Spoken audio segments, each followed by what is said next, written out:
ഓം ശാന്തി. 22/5/25 പ്രഭാതമുരളി ബാബ്ദാദ മധുബൻ. ബാബ പറയുന്നു, മധുരമായ കുട്ടികളെ, നിങ്ങൾ ഈ കണ്ണുകൾ കൊണ്ട് എന്തെല്ലാം കാണുന്നുവോ ഇവയെല്ലാം പഴയ ലോകത്തിൻ്റെ സാമഗ്രികളാണ്. അവ സമാപ്തമാകേണ്ടതുണ്ട്. അതിനാൽ ഈ ദുഃഖധാമത്തെ ബുദ്ധി കൊണ്ട് മറക്കൂ. ചോദ്യം: മനുഷ്യർ ബാബയിൽ ഏതൊരു കുറ്റം ആരോപിച്ചിരിക്കുകയാണ്, എന്നാൽ ആ കുറ്റം ആരുടേതുമല്ല.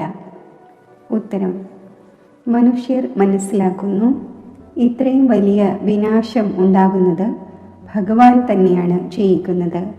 ദുഃഖവും ആ ഒന്നാണ് നൽകുന്നത്, സുഖവും ആ ഒന്നാണ് നൽകുന്നത് എന്ന് ഈ വളരെ വലിയ കുറ്റം ആരോപിച്ചിരിക്കുകയാണ്.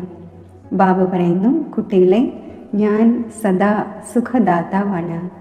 എനിക്ക് ആർക്കും ദുഃഖം നൽകുവാൻ സാധിക്കില്ല. ഞാൻ വിനാശം ചെയ്യിക്കുകയാണ് എങ്കിൽ മുഴുവൻ പാപവും എൻ്റെ മേൽ വരുമായിരുന്നേനെ. അവയെല്ലാം ഡ്രാമ അനുസരിച്ച് സംഭവിക്കുന്നതാണ്, ഞാൻ ചെയ്യിക്കുന്നതല്ല.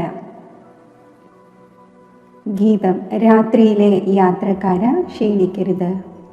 ഓം ശാന്തി. കുട്ടികളെ പഠിപ്പിക്കുന്നതിന് വേണ്ടി പല ഗീതങ്ങളും വളരെ നല്ലതാണ്. ഗീതത്തിൻ്റെ അർത്ഥം കണ്ടെത്തുമ്പോൾ വാക്ചാതുര്യം വരും. കുട്ടികളുടെ ബുദ്ധിയിലുണ്ട്, നാം എല്ലാം പകൽ യാത്രയിലാണ്, രാത്രിയിലെ യാത്ര പൂർത്തിയാകുന്നു. ഭക്തി മാർഗമാണ് രാത്രിയിലെ യാത്ര. അന്ധകാരത്തിൽ തിക്കും തിരക്കും ഏൽക്കേണ്ടി വരുന്നു. പകുതി കൽപ്പം രാത്രിയിലെ യാത്ര ചെയ്ത് ഇറങ്ങി വന്നു. ഇപ്പോൾ പകലിലെ യാത്രയിലേക്ക് വന്നിരിക്കുകയാണ്. ഈ യാത്ര ഒരു തവണയാണ് ചെയ്യുന്നത്. നിങ്ങൾക്കറിയാം, ഓർമ്മയുടെ യാത്രയിലൂടെ നമ്മൾ തമോ പ്രധാനത്തിൽ നിന്നും സതോ പ്രധാനമായി പിന്നീട് സതോ പ്രധാന സത്യയുഗത്തിൻ്റെ അധികാരിയാകുന്നു. സതോ പ്രധാനമാകുന്നതിലൂടെ സത്യയുഗത്തിൻ്റെ അധികാരിയും തമോ പ്രധാനമാകുന്നതിലൂടെ കലിയുഗത്തിൻ്റെ അധികാരിയുമാകുന്നു. അതിനെ സ്വർഗമെന്ന് പറയുന്നു, ഇതിനെ നരകമെന്ന് പറയുന്നു. ഇപ്പോൾ കുട്ടികളായ നിങ്ങൾ ബാബയെ ഓർമ്മിക്കുന്നു. ബാബയിൽ നിന്നും സുഖം തന്നെയാണ് ലഭിക്കുന്നത്. മറ്റൊന്നും പറയാൻ സാധിക്കാത്തവർ ഇതുമാത്രം ഓർമ്മ വയ്ക്കണം. ശാന്തിധാമമാണ് നമ്മൾ ആത്മാക്കളുടെ വീട്, സുഖധാമമാണ് സ്വർഗത്തിൻ്റെ രാജധാനി. ഇപ്പോൾ ഇത് ദുഃഖധാമമാണ്, രാവണ രാജ്യമാണ്. ഇപ്പോൾ ബാബ പറയുന്നു, ഈ ദുഃഖധാമത്തെ മറക്കൂ. ഇരിക്കുന്നത് ഇവിടെ തന്നെയാണ്, എന്നാൽ ബുദ്ധിയിൽ ഇത് ഉണ്ടായിരിക്കണം. ഈ കണ്ണുകൾ കൊണ്ട് എന്തെല്ലാം കാണുന്നുവോ അവയെല്ലാം രാവണ രാജ്യമാണ്. ഈ ശരീരങ്ങളെയും കാണുന്നു. ഇതും മുഴുവൻ പഴയ ലോകത്തിൻ്റെ സാമഗ്രികളാണ്. ഈ മുഴുവൻ സാമഗ്രിയും ഈ യജ്ഞത്തിൽ സ്വാഹ ആകേണ്ടതുണ്ട്. ആ പതീത ബ്രാഹ്മണർ യജ്ഞം രചിക്കുമ്പോൾ അതിൽ യവം, എള്ള് തുടങ്ങിയ സാമഗ്രികൾ സ്വാഹ ചെയ്യുന്നു. ഇവിടെ ആകട്ടെ വിനാശം ഉണ്ടാകേണ്ടതുണ്ട്. ഉയർന്നതിലും ഉയർന്നതാണ് ബാബ, പിന്നീടാണ് ബ്രഹ്മാവും വിഷ്ണുവും. ശങ്കറിന് ഇത്രയും പാർട്ടില്ല. വിനാശം സംഭവിക്കുക തന്നെ വേണം. ബാബ വിനാശവും അവരെ കൊണ്ടാണ് ചെയ്യിക്കുന്നത്. ആരിലാണോ ഒരു പാപവും ഏൽക്കാത്തത്. ഭഗവാനാണ് വിനാശം ചെയ്യിക്കുന്നത് എന്ന് പറയുകയാണെങ്കിൽ ഭഗവാന്റെ മേൽ കുറ്റം വന്നു. അതിനാൽ ഇവയെല്ലാം ഡ്രാമയിൽ അടങ്ങിയിട്ടുള്ളതാണ്. ഇത് പരിധിയില്ലാത്ത ഡ്രാമയാണ്. ഇതിനെ ആരും അറിയുന്നില്ല. രചയിതാവിനെയും രചനയെയും ആരും അറിയുന്നില്ല. അറിയാത്തത് കാരണം അനാഥരായിരിക്കുന്നു. നാഥനായി ആരുമില്ല. ഏതെങ്കിലും വീട്ടിൽ അച്ഛനില്ലെങ്കിൽ പരസ്പരം അടികൂടുന്നു. അപ്പോൾ നിങ്ങൾക്ക് നാഥനായി ആരുമില്ലേ എന്ന് പറയുന്നു. ഇപ്പോഴാണെങ്കിൽ കോടിക്കണക്കിന് മനുഷ്യരുണ്ട്. ഇവർക്ക് ഒരു നാഥനില്ല. രാജ്യം രാജ്യത്തോട് യുദ്ധം ചെയ്തുകൊണ്ടിരിക്കുന്നു. ഒരേ വീട്ടിൽ തന്നെ കുട്ടികൾ അച്ഛനോടും പുരുഷൻ സ്ത്രീയോടും അടികൂടിക്കൊണ്ടിരിക്കുന്നു. ദുഃഖധാമത്തിൽ അശാന്തി തന്നെയാണുള്ളത്. ഭഗവാനായ ബാബയാണ് ദുഃഖം രചിക്കുന്നത് എന്ന് പറയില്ല. മനുഷ്യർ മനസ്സിലാക്കുന്നു ദുഃഖവും സുഖവും ബാബയാണ് നൽകുന്നത് എന്ന്. പക്ഷേ ബാബയ്ക്ക് ഒരിക്കലും ദുഃഖം നൽകുവാൻ സാധിക്കില്ല. ബാബയെ പറയുന്നത് തന്നെ സുഖദാതാവ് എന്നാണ്. പിന്നെ എങ്ങനെ ദുഃഖം തരും? ബാബ പറയുന്നു, ഞാൻ നിങ്ങളെ വളരെയധികം സുഖം നിറഞ്ഞവരാക്കി മാറ്റുന്നു. ഒന്നാമതായി സ്വയം ആത്മാവാണ് എന്ന് മനസ്സിലാക്കൂ. ആത്മാവ് അവിനാശിയാണ്, ശരീരം വിനാശിയാണ്. നമ്മൾ ആത്മാക്കളുടെ നിവാസസ്ഥാനം പരംധാമാണ്. അതിനെ ശാന്തിധാമം എന്നും പറയുന്നു. ഈ വാക്ക് ശരിയാണ്. സ്വർഗത്തെ പരംധാം എന്ന് പറയില്ല. പരം എന്നാൽ പരത്തിനും അപ്പുറത്തുള്ളത്. സ്വർഗം ഇവിടെ തന്നെയാണ് ഉണ്ടായിരിക്കുന്നത്. മൂലവതനമാണ് പരത്തിനും അപ്പുറത്തുള്ളത്. അവിടെ നമ്മൾ ആത്മാക്കൾ നിവസിക്കുന്നു. സുഖത്തിൻ്റെയും ദുഃഖത്തിൻ്റെയും പാർട്ട് നിങ്ങൾ ഇവിടെയാണ് അഭിനയിക്കുന്നത്. ഇന്നയാൾ സ്വർഗത്തിൽ പോയി എന്ന് പറയുന്നത് തികച്ചും തെറ്റാണ്. സ്വർഗം ഇവിടെ ഇല്ലല്ലോ. ഇപ്പോൾ കലിയുഗമാണ്. ഈ സമയം നിങ്ങൾ സംഗമയുഗിയാണ്. ബാക്കി എല്ലാവരും കലിയുഗിയാണ്. ഒരേ വീട്ടിൽ അച്ഛൻ കലിയുഗി, കുട്ടികൾ സംഗമയുഗി, പത്നി സംഗമയുഗി, പുരുഷൻ കലിയുഗി. എത്ര വ്യത്യാസം വരുന്നു! പത്നി ജ്ഞാനമെടുക്കുകയും പുരുഷൻ ജ്ഞാനം എടുക്കാതിരിക്കുകയുമാണെങ്കിൽ പരസ്പരം കൂട്ട് കൊടുക്കുകയില്ല. വീട്ടിൽ ഉരസലുകൾ ഉണ്ടാകുന്നു. പത്നി പുഷ്പമായി മാറുന്നു, അയാൾ മുള്ളിൻ്റെയും മുള്ളായി ഇരിക്കുന്നു. ഒരേ വീട്ടിലെ കുട്ടികൾക്കറിയാം നമ്മൾ സംഗമയുഗി, പുരുഷോത്തമ പവിത്ര ദേവതയായിക്കൊണ്ടിരിക്കുകയാണ്. പക്ഷേ അച്ഛൻ പറയുന്നു, നാശമുണ്ടാക്കുന്ന വിവാഹം കഴിച്ച് നരകവാസിയാകൂ. ഇപ്പോൾ ആത്മീയ അച്ഛൻ പറയുന്നു, കുട്ടികളെ പവിത്രമാകൂ. ഇപ്പോഴുള്ള പവിത്രത 21 ജന്മം തുടരും. ഈ രാവണ രാജ്യം തന്നെ ഇല്ലാതാകേണ്ടതുണ്ട്. ആരോടാണോ ശത്രുത ഉണ്ടാകുന്നത് അവരുടെ കോലം കത്തിക്കാറുണ്ടല്ലോ. രാവണന്റെ കോലം കത്തിക്കുന്നുണ്ട്. അപ്പോൾ ശത്രുവിനോട് എത്ര വെറുപ്പുണ്ടാകേണ്ടതാണ്. എന്നാൽ ഈ രാവണൻ ആരാണ് എന്നത് ആർക്കും അറിയില്ല. വളരെയധികം ചിലവ് ചെയ്യുന്നു. മനുഷ്യനെ കത്തിക്കുന്നതിന് വേണ്ടി ഇത്രയും ചിലവ് ചെയ്യുന്നില്ല. സ്വർഗത്തിലാകട്ടെ ഇങ്ങനെയുള്ള ഏതെങ്കിലും കാര്യം ഉണ്ടാകുന്നില്ല. അവിടെയാണെങ്കിൽ വൈദ്യുതിയിൽ വച്ചു തീർന്നു.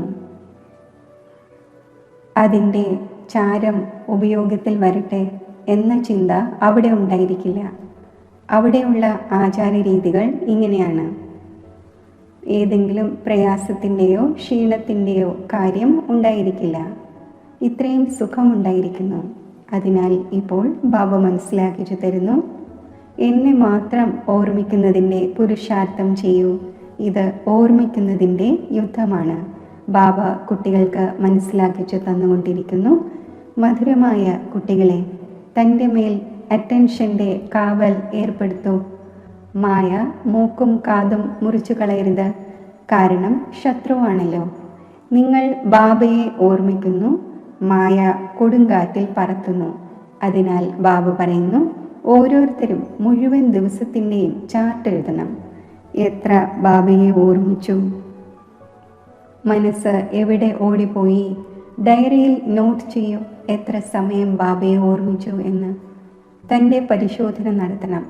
അപ്പോൾ മായയും കാണും, ഇവർ നല്ല ധൈര്യശാലികളാണ്, തൻ്റെ മേൽ നല്ല അറ്റൻഷൻ വയ്ക്കുന്നുണ്ട്.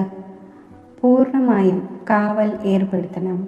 ഇപ്പോൾ കുട്ടികളായ നിങ്ങൾക്ക് ബാബ വന്ന് പരിചയം നൽകുന്നു.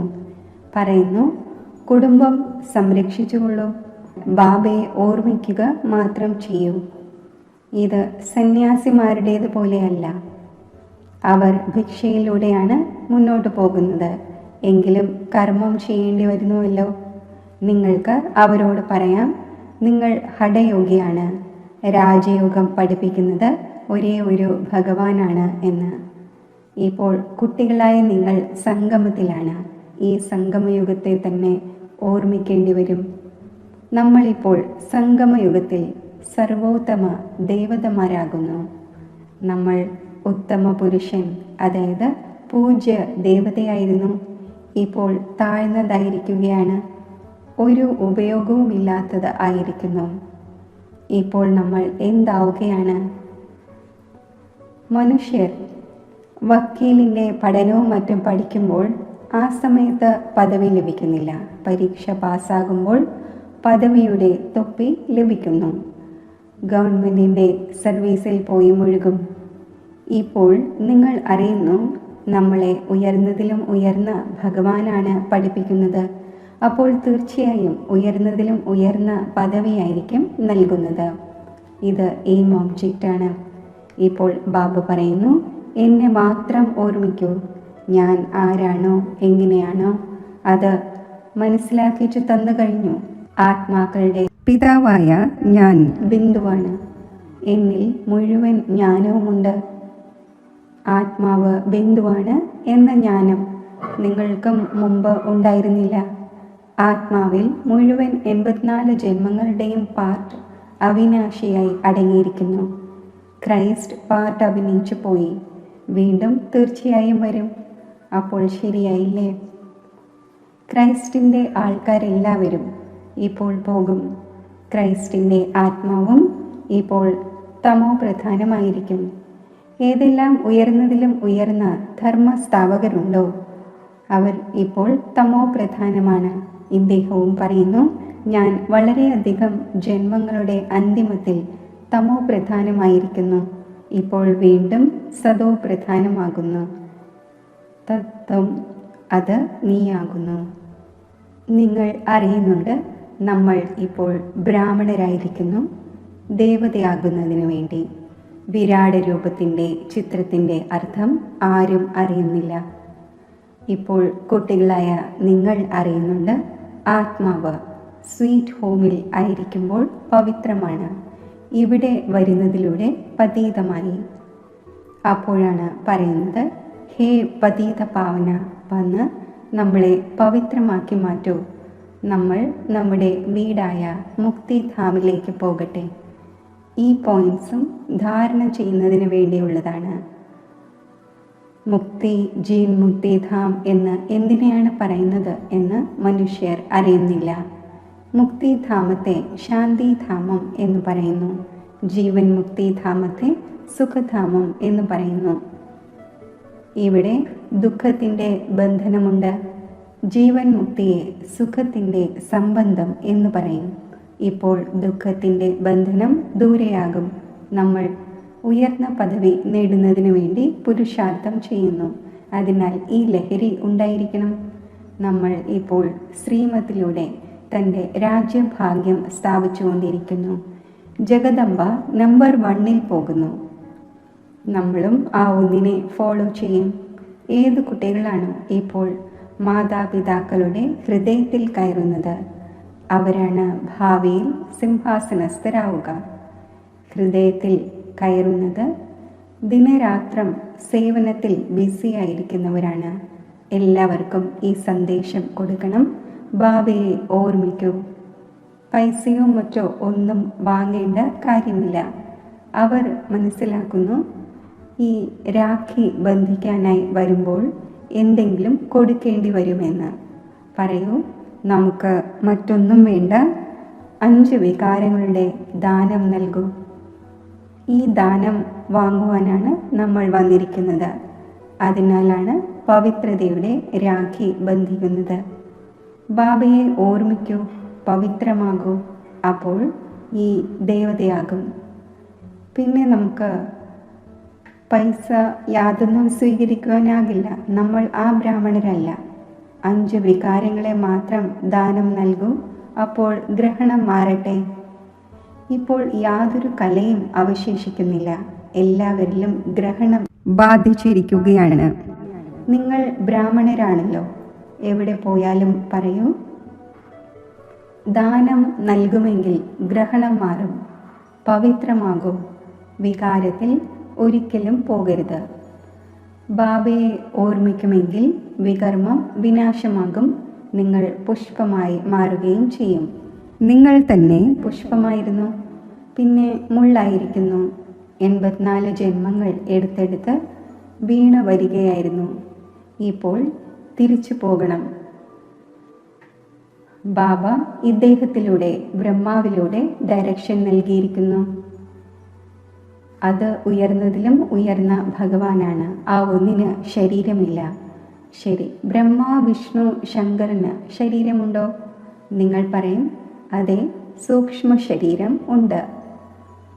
എന്നാൽ അത് മനുഷ്യരുടെ സൃഷ്ടിയല്ലല്ലോ. കളി മുഴുവൻ ഇവിടെയാണ്. സൂക്ഷ്മവദനത്തിൽ എങ്ങനെ നാടകം നടക്കും? അതേപോലെ മൂലവദനത്തിലും സൂര്യചന്ദ്രന്മാർ ഇല്ല. അപ്പോൾ നാടകം എങ്ങനെ ഉണ്ടാകുവാനാണ്? ഇത് വളരെ വലിയ വേദിയാണ്. പുനർജന്മവും ഇവിടെയാണ് ഉണ്ടാകുന്നത്, സൂക്ഷ്മലോകത്തിലല്ല ഉണ്ടാകുന്നത്. ഇപ്പോൾ നിങ്ങളുടെ ബുദ്ധിയിൽ മുഴുവൻ പരിധിയില്ലാത്ത കളിയുമുണ്ട്. ഇപ്പോൾ മനസ്സിലായി, ദേവി ദേവന്മാരായിരുന്ന നമ്മൾ തന്നെ പിന്നീട് എങ്ങനെ വാമമാർഗത്തിൽ വരുന്നു. വാമമാർഗം എന്ന വികാരി മാർഗത്തെയാണ് പറയുന്നത്. പകുതി കൽപ്പം നമ്മൾ പവിത്രമായിരുന്നു. നമ്മുടെ തന്നെ തോൽവിയുടെയും ജയത്തിൻ്റെയും കളിയാണ്. ഭാരതം അവിനാശി ഖണ്ഡമാണ്. ഇത് ഒരിക്കലും വിനാശമാകുന്നില്ല. ആദി സനാതന ദേവീദേവതാ ധർമ്മം ഉണ്ടായിരുന്നപ്പോൾ മറ്റൊരു ധർമ്മവും ഉണ്ടായിരുന്നില്ല. നിങ്ങളുടെ ഈ കാര്യങ്ങൾ കഴിഞ്ഞ കൽപ്പത്തിൽ ആര് അംഗീകരിച്ചിട്ടുണ്ടാകുമോ അവർ തന്നെ അംഗീകരിക്കും. 5000 വർഷത്തേക്കാൾ പഴക്കമുള്ള ഏതെങ്കിലും വസ്തു ഉണ്ടായിരിക്കുന്നില്ല. സത്യയുഗത്തിൽ പിന്നെ നിങ്ങൾ ആദ്യം പോയി തൻ്റെ കൊട്ടാരം നിർമ്മിക്കും. സമുദ്രത്തിൻ്റെ അടിത്തട്ടിൽ ഉള്ള സ്വർണത്തിൻ്റെ ദ്വാരക ഉയർന്നു വരികയൊന്നുമില്ല. സാഗരത്തിൽ നിന്നും ദേവതമാർ രത്നങ്ങളുടെ താലങ്ങൾ നിറച്ച് നൽകിയിരുന്നു എന്ന് കാണിക്കുന്നു. വാസ്തവത്തിൽ ജ്ഞാനസാഗരം ബാബയാണ്. ആ ഒന്ന് കുട്ടികളായ നിങ്ങൾക്ക് ജ്ഞാനരത്നങ്ങളുടെ താലങ്ങൾ നിറച്ച് നൽകിക്കൊണ്ടിരിക്കുന്നു. ശങ്കർ പാർവതിയെ കഥ കേൾപ്പിച്ചതായി കാണിക്കുന്നു. ജ്ഞാനരത്നങ്ങൾ കൊണ്ട് സഞ്ചി നിറച്ചു. ശങ്കറിനെ കുറിച്ച് പറയുന്നു, കഞ്ചാവും ലഹരി വസ്തുക്കളും കുടിക്കുമായിരുന്നു എന്ന്. പിന്നെ ശങ്കറിൻ്റെ മുന്നിൽ പോയി പറയുന്നു, സഞ്ചി നിറച്ചു തരൂ, നമുക്ക് ധനം നൽകൂ എന്ന്. നോക്കൂ, ശങ്കറിൻ്റെയും അപകീർത്തി ചെയ്തിരിക്കുന്നു. ഏറ്റവും കൂടുതൽ എൻ്റെ അപകീർത്തിയാണ് ചെയ്യുന്നത്. ഇതും കളിയാണ്. അത് വീണ്ടും സംഭവിക്കും. ഈ നാടകത്തെ ആരും അറിയുന്നില്ല. ഞാൻ വന്ന് ആദ്യം മുതൽ അന്ത്യം വരെയുള്ള മുഴുവൻ രഹസ്യവും മനസ്സിലാക്കിച്ചു തരുന്നു. ഇതും അറിയുന്നുണ്ട്, ഉയർന്നതിലും ഉയർന്നത് ബാബയാണ്. വിഷ്ണു തന്നെ ബ്രഹ്മാവും ബ്രഹ്മാവ് തന്നെ വിഷ്ണുവും എങ്ങനെയാണ് ആകുന്നത്? ഇതാർക്കും മനസ്സിലാക്കുവാൻ സാധിക്കില്ല. ഇപ്പോൾ കുട്ടികളായി നിങ്ങൾ പുരുഷാർത്ഥം ചെയ്യുന്നു വിഷ്ണു കുലത്തിലേതാകുവാനായി. വിഷ്ണുപുരിയുടെ അധികാരിയാകുന്നതിനായി നിങ്ങൾ ബ്രാഹ്മണരായിരിക്കുന്നു. നിങ്ങളുടെ മനസ്സിലുണ്ട്, നമ്മൾ ബ്രാഹ്മണർ നമുക്ക് വേണ്ടി ശ്രീമത്തനുസരിച്ച് സൂര്യവംശി ചന്ദ്രവംശി രാജധാനി സ്ഥാപന ചെയ്തുകൊണ്ടിരിക്കുന്നു. ഇതിൽ യുദ്ധത്തിൻ്റെയും മറ്റും കാര്യമില്ല. ദേവന്മാരുടെയും അസുരന്റെയും യുദ്ധം ഒരിക്കലും നടക്കുന്നില്ല. ദേവതമാർ സത്യയുഗത്തിലാണ്. അവിടെ യുദ്ധം എങ്ങനെ ഉണ്ടാകും? ഇപ്പോൾ ബ്രാഹ്മണരായ നിങ്ങൾ യോഗബലത്തിലൂടെ വിശ്വത്തിൻ്റെ അധികാരിയായി മാറുന്നു. ബാഹുബലമുള്ളവർ വിനാശത്തെ പ്രാപ്തമാക്കും. നിങ്ങൾ സൈലൻസിൻ്റെ ബലത്തിലൂടെ സയൻസിൻ്റെ മേൽ വിജയം നേടുന്നു.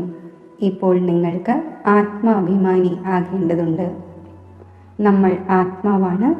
നമുക്ക് നമ്മുടെ വീട്ടിലേക്ക് പോകേണ്ടതുണ്ട്. ആത്മാക്കൾ തീവ്രമാണ്. ഇപ്പോൾ അങ്ങനെയുള്ള എയ്റോപ്ലെയിൻ കണ്ടുപിടിച്ചിട്ടുണ്ട്. 1 മണിക്കൂറിനുള്ളിൽ എവിടെ നിന്നും എവിടേക്ക് പോകുന്നു.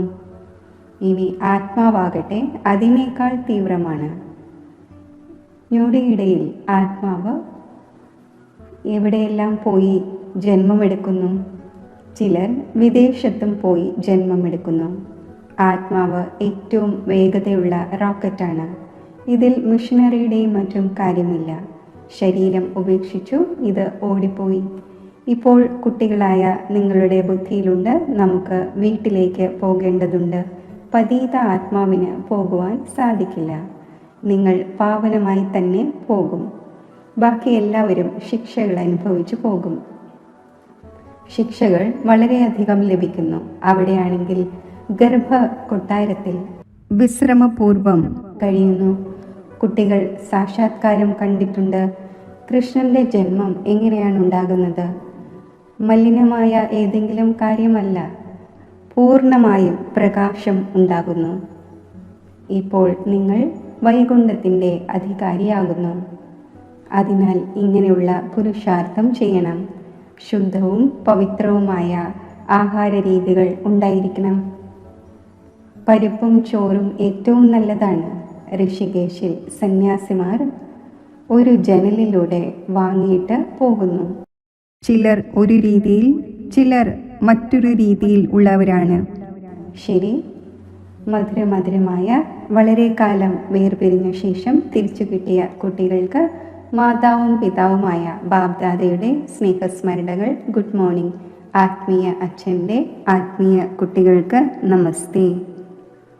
ധാരണയ്ക്കുള്ള മുഖ്യസാരം: തൻ്റെ മേൽ അറ്റൻഷൻ്റെ പരിപൂർണ കാവൽ ഏർപ്പെടുത്തണം. മായയിൽ നിന്നും സ്വയം തന്നെ സംരക്ഷിക്കണം. ഓർമ്മയുടെ സത്യസത്യമായ ചാർട്ട് വയ്ക്കണം. മാതാപിതാക്കളെ ഫോളോ ചെയ്ത് ഹൃദയ സിംഹാസനസ്ഥരാകണം. രാവും പകലും സേവനത്തിൽ തൽപരരായിരിക്കണം. എല്ലാവർക്കും ഈ സന്ദേശം നൽകണം. ബാബയെ ഓർമ്മിക്കൂ. 5 വികാരങ്ങൾ ദാനം നൽകൂ, എങ്കിൽ ഗ്രഹണം മാറും. വരദാനം: സെൻസിൻ്റെയും എസെൻസിൻ്റെയും ബാലൻസിലൂടെ തൻ്റേത് എന്ന ഭാവത്തെ സ്വാഹ ചെയ്യുന്ന വിശ്വ പരിവർത്തകനായി ഭവിക്കട്ടെ. സെൻസ് എന്നാൽ ജ്ഞാനത്തിൻ്റെ പോയിന്റ്സ്, വിവേകം. എസെൻസ് എന്നാൽ സർവശക്തി സ്വരൂപ സ്മൃതിയും സമർത്ഥ സ്വരൂപവും. ഇവ രണ്ടിൻ്റെയും ബാലൻസ് ഉണ്ടെങ്കിൽ തൻ്റേതെന്ന ഭാവവും പഴയ കാര്യങ്ങളും സ്വാഹ ആകും. ഓരോ സെക്കൻഡും, ഓരോ സങ്കല്പവും, ഓരോ വാക്കും, ഓരോ കർമ്മവും വിശ്വ പരിവർത്തനത്തിൻ്റെ സേവനത്തെ പ്രതി സ്വാഹ ആകുന്നതിലൂടെ സ്വതവേ വിശ്വ പരിവർത്തകനായി മാറും. ആരാണോ തൻ്റെ ദേഹത്തിൻ്റെ സ്മൃതി സഹിതം സ്വാഹ ആകുന്നത്, അവരുടെ ശ്രേഷ്ഠ വൈബ്രേഷനിലൂടെ വായുമണ്ഡലത്തിൻ്റെ പരിവർത്തനം സഹജമായി നടക്കുന്നു. സ്ലോഗൻ: പ്രാപ്തികളെ ഓർമ്മിക്കൂ, അപ്പോൾ ദുഃഖത്തിൻ്റെയും വിഷമങ്ങളുടെയും കാര്യങ്ങൾ മറന്നു പോകും.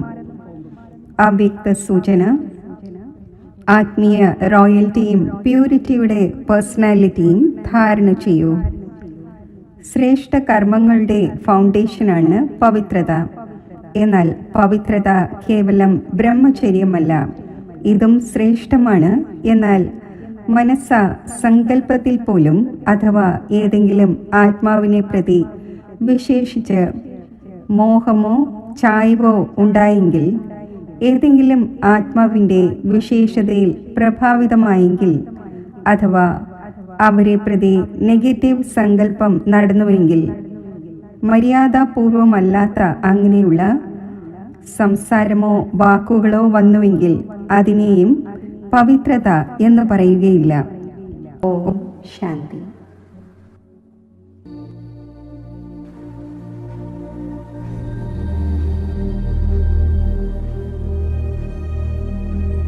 മനസ്സിലെ സങ്കല്പങ്ങളെ ഞാൻ നിരീക്ഷിക്കുന്നു.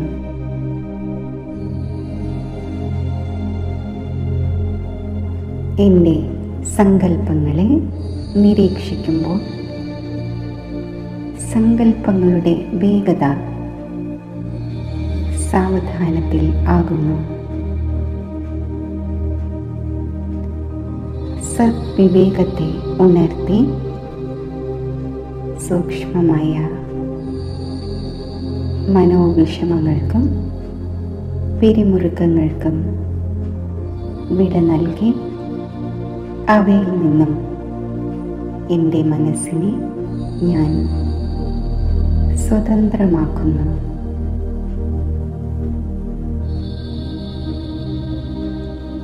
വിപരീത സാഹചര്യങ്ങളെയും വിഘ്നങ്ങളെയും അതിജീവിക്കുവാനുള്ള ശക്തി എന്നിലുണ്ട്.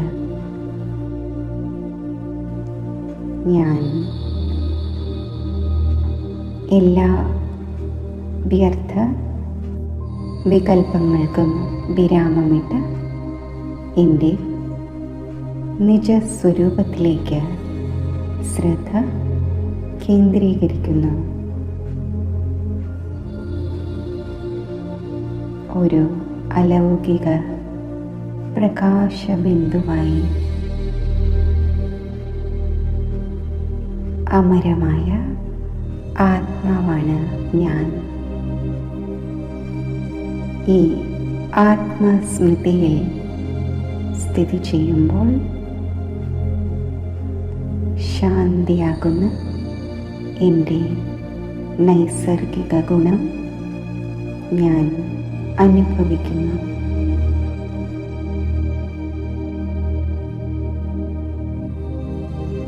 എന്നിൽ നിന്നും ശാന്തിയുടെ പ്രകാശവീചികൾ നാനാ ദിശകളിലേക്കും വ്യാപിക്കുന്നു. ഈ സ്ഥിതിയിലിരുന്ന് ദേഹത്തിൽ നിന്നും ദേഹത്തിൻ്റെ ലോകത്തിൽ നിന്നും ബുദ്ധിയുടെ ബന്ധം വേർപെടുത്തി പരമധാമം ആകുന്ന ആത്മഗ്രഹത്തിലേക്ക് സങ്കല്പത്തിലൂടെ യാത്ര ചെയ്യുന്നു. സർവത്ര ശാന്തതയും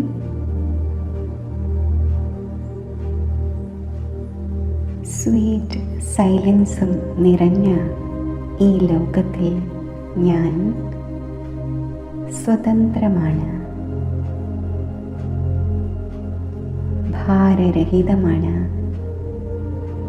ശാന്ത സ്വരൂപമാണ്.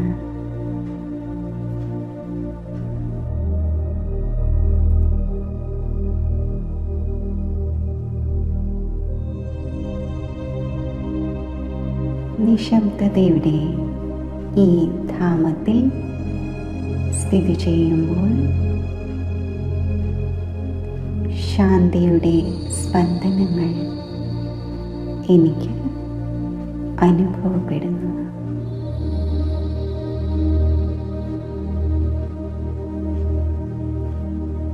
ആ ദിവ്യമായ ശാന്തിയുടെ സ്രോതസ്സായ ശിവപരമാത്മാവിൻ്റെ സമീപം സ്ഥിതി ചെയ്യുന്നു.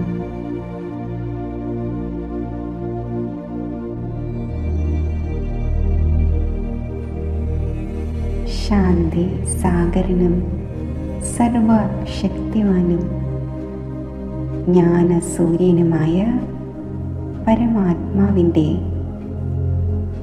ഈ ശ്രേഷ്ഠ സംഘത്തിൽ സ്ഥിതി ചെയ്യുമ്പോൾ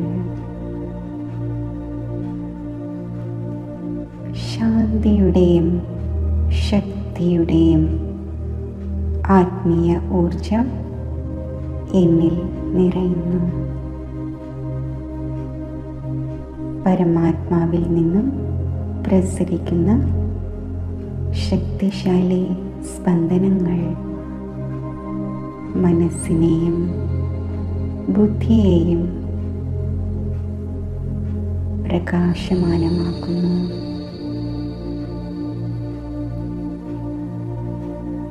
അഗ്നിക്ക് പരിവർത്തന ശക്തി ഉണ്ടായിരിക്കുന്നത് പോലെ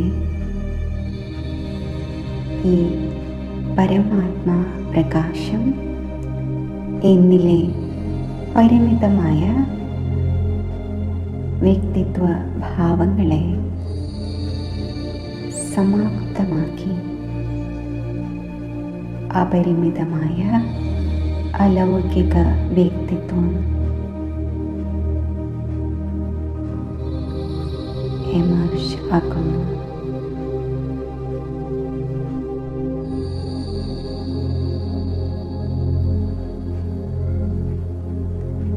ശാന്തിയുടെയും ശക്തിയുടെയും അലൗകിക ഈശ്വരീയ അനുഭവങ്ങളാൽ സമ്പന്നമായി ഞാൻ സ്മൃതിയുടെ ശക്തിയിലൂടെ സാകാര ദേഹത്തിലേക്ക് മടങ്ങി വരുന്നു. എന്നിൽ നിന്നും ശാന്തിയുടെയും ശക്തിയുടെയും ശ്രേഷ്ഠ തരംഗങ്ങൾ നാനാ ദിശകളിലേക്കും വ്യാപിക്കുന്നു. ഈ തരംഗങ്ങൾ അന്തരീക്ഷത്തെ, വായുമണ്ഡലത്തെ ശക്തിശാലിയും ശാന്തവുമാക്കി മാറ്റുന്നു.